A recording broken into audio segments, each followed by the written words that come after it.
pemirsa, salah satu pilot militer Amerika Serikat hilang usai Iran menembak jatuh pesawat tempur F-15 Amerika Serikat. Sementara itu warga Iran turut mencari keberadaan pilot agresor tersebut. Pencarian turut dilakukan oleh warga sipil Iran untuk membantu militer dan pasukan Basij yang tengah mencari pilot jet tempur Amerika Serikat yang hilang usai ditembak jatuh sistem pertahanan udara Iran. Pencarian pada malam hari berlanjut hingga subuh. Pada pukul 4 pagi waktu setempat, warga di sekitar Gunung Hitam juga turut melakukan pencarian.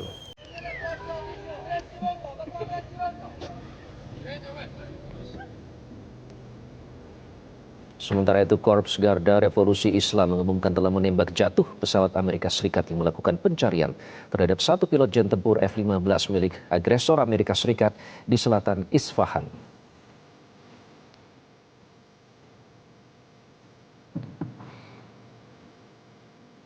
IRGC berhasil menembak jatuh dua helikopter Black Hawk Amerika Serikat dan pesawat C-130 di wilayah selatan Isfahan.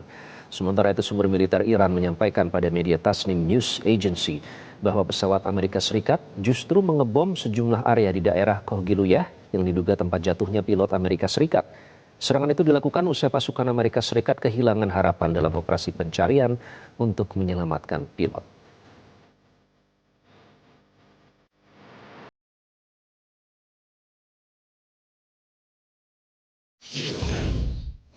Sementara itu, Presiden Amerika Serikat Donald Trump mengklaim telah berhasil menemukan pilot jet tempur F-15 yang sempat hilang. Proses evakuasi pilot tersebut dilakukan pada Minggu pagi waktu setempat Iran. Setelah dinyatakan hilang hampir kurun waktu 2 hari usai jet tempur F-15 ditembak jatuh oleh IRGC, salah satu awak pilot tempur F-15 yang dinyatakan hilang akhirnya berhasil ditemukan, menurut klaim Presiden Trump. Kepastian ini datang dari Presiden Amerika Serikat Donald Trump melalui tulisan singkat di Truth Social Post yang menyatakan pihaknya telah berhasil menemukan pilot jet tempur F-15. Proses evakuasi dilakukan oleh pihak militer pada Minggu pagi waktu lokal Iran. Ia menyatakan atas perintahnya mengerahkan puluhan pesawat yang dipersenjatai dengan senjata paling mematikan di dunia untuk mengevakuasi sang pilot. Ia menjelaskan kondisi pilot F-15 itu dalam keadaan terluka, namun ia memastikan akan pulih kembali.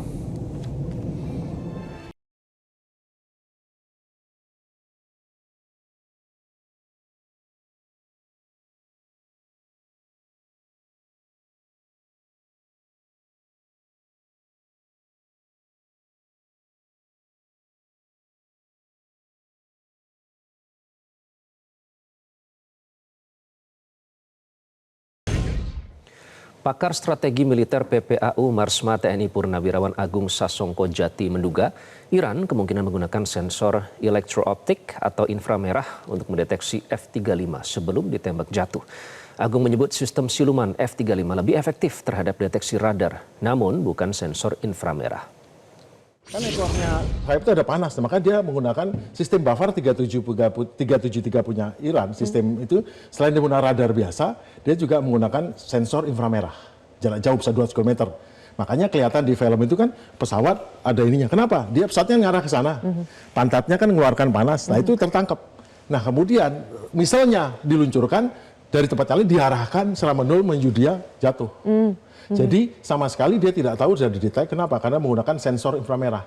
Sensor inframerah artinya apa? Kalau ini pesawat terbang, inframerah, dia memancarkan sini, saya yang nangkap. Saya tidak perlu memancarkan sinyal radar yang dia tahu saya lihat. Jadi saya nangkap dia, habis itu dari sini rudalnya diarahkan menuju sini.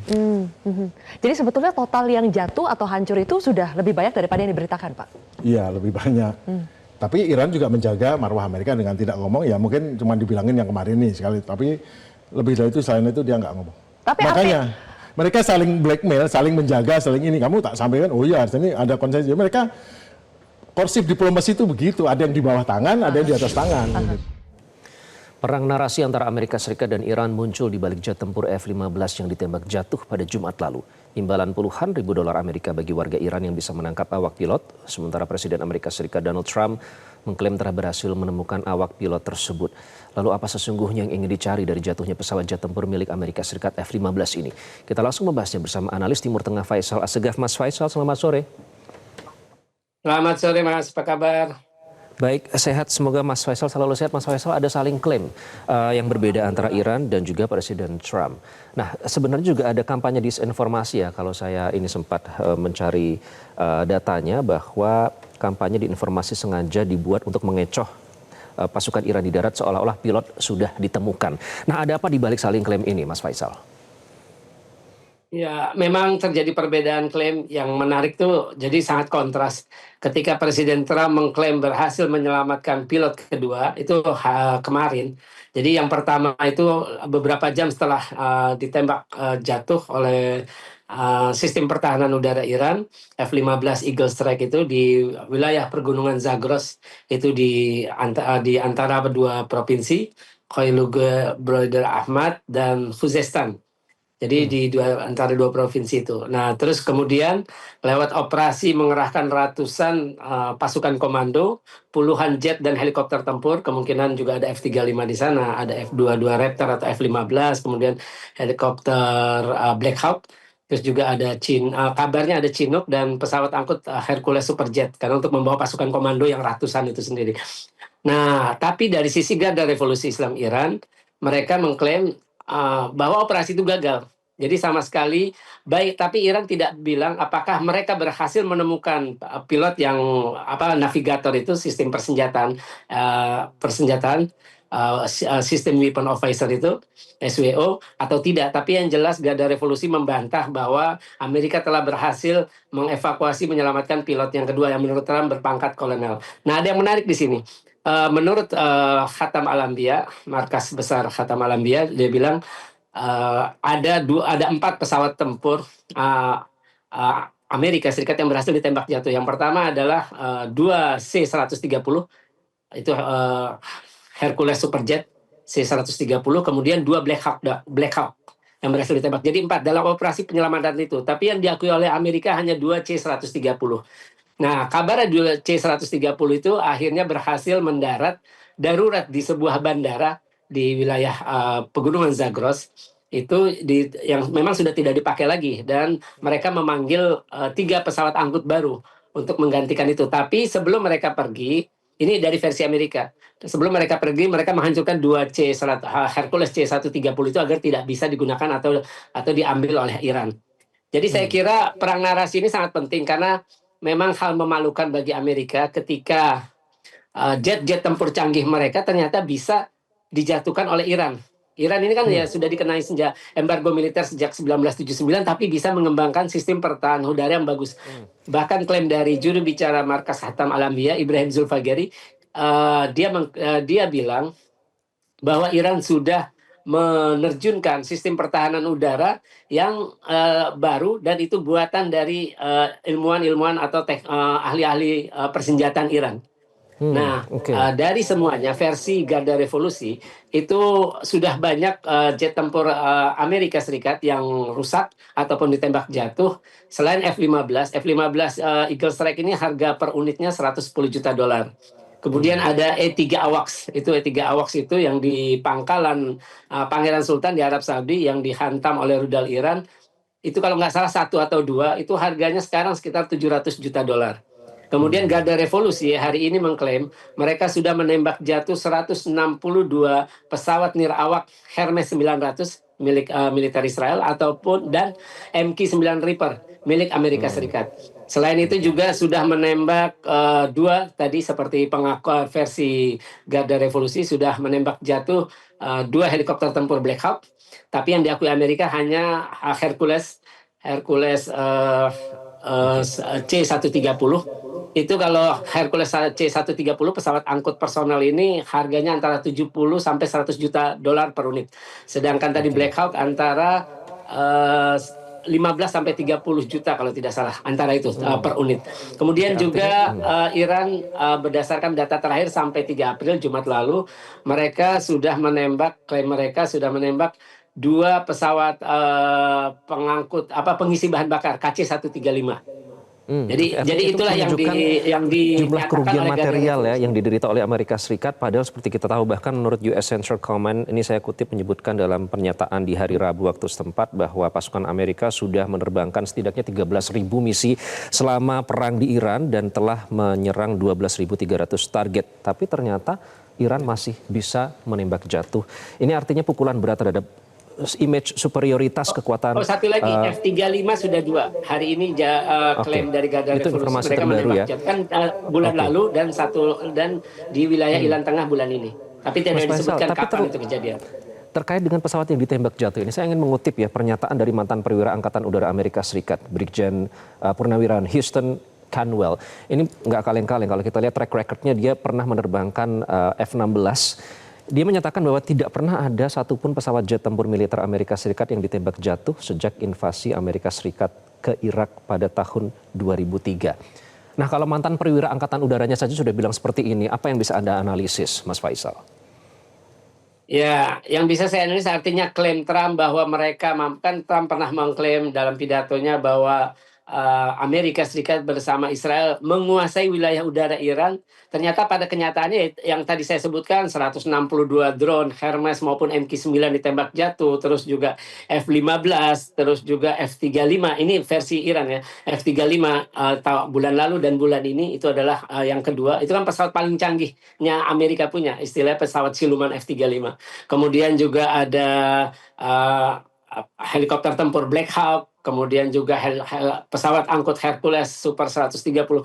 Saya kira ini menunjukkan bahwa Amerika maupun Israel menganggap remeh dari awal Iran. Karena itu tadi, pertama Amerika belum punya pengalaman berperang melawan Iran, dan ini untuk pertama kalinya dalam sejarah Iran maupun Amerika saling berperang. Sedangkan Israel juga sudah mengalami setahun sebelumnya, tapi mereka mungkin menganggap bahwa kalau diserbu berdua, dikeroyok antara Israel dengan Amerika mengeroyok Iran, mungkin hasilnya berbeda dengan tahun lalu. Ternyata hasilnya juga sama, Iran masih bisa bertahan, bahkan bisa meladeni, walaupun mereka secara pesawat tempur mereka tidak punya koleksi yang canggih ya. Terakhir yang saya ketahui mereka hanya punya Sukhoi Su-24, sedangkan Sukhoi tercanggih itu buatan Rusia adalah Su-35 untuk meladeni F-35. Jadi ternyata ya artinya Amerika maupun Israel salah perhitungan dengan meremehkan Iran karena mereka sudah dikena embargo oleh Amerika maupun Barat sejak 1979.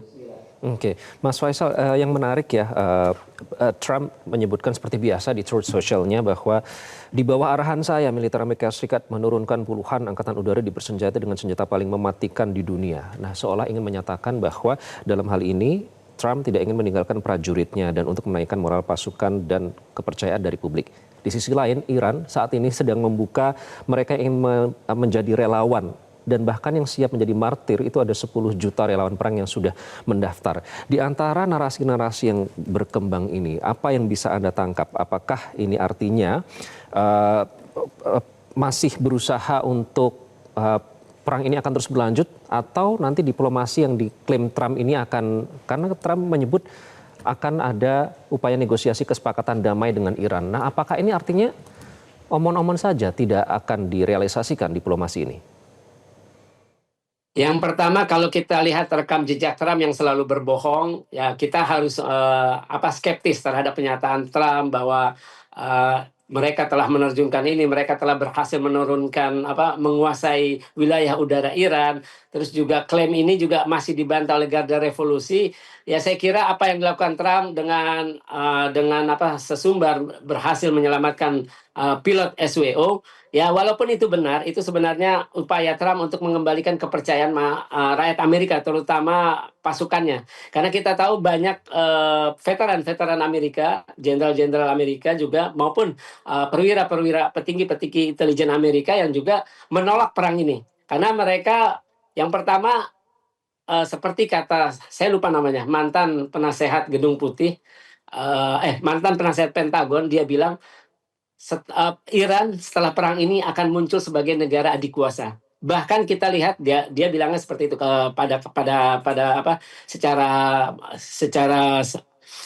pada prinsipnya dia bilang bahwa Iran sudah muncul sebagai negara superpower hanya dalam sebulan perang. Ya karena dia melihat ternyata Iran mampu meladeni dua negara superpower, Israel superpower di Timur Tengah dan Iran sebagai Amerika Serikat sebagai superpower di dunia. Jadi negara yang mampu meladeni superpower ya masuk kategori superpower itu menurut seorang mantan penasehat Pentagon atau sekarang namanya Departemen Perang Amerika. Nah, Iran juga sudah menyatakan kalau misalkan Trump bilang bahwa ingin negosiasi, ini ada yang menarik. Jadi saya lupa medianya apa memberitakan bahwa Washington meminta kepada Teheran untuk gencatan senjata selama 48 jam dan itu ditolak oleh Iran. Nah, dengan kita lihat narasi-narasi semacam itu dan kita tidak pernah melihat Iran berbicara tentang gencatan senjata. Iran tidak pernah berbicara tentang negosiasi.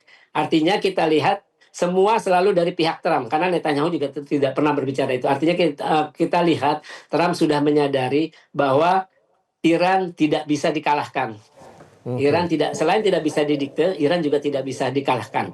Nah, inilah yang membuat akhirnya Iranlah yang akan menentukan kapan perang ini berakhir. Selama Iran menganggap, karena Abbas Araghchi, Menteri Luar Negeri Iran pernah bilang, perang kali ini akan berlanjut terus sampai Amerika maupun Israel tidak pernah lagi berpikir untuk menyerang Iran.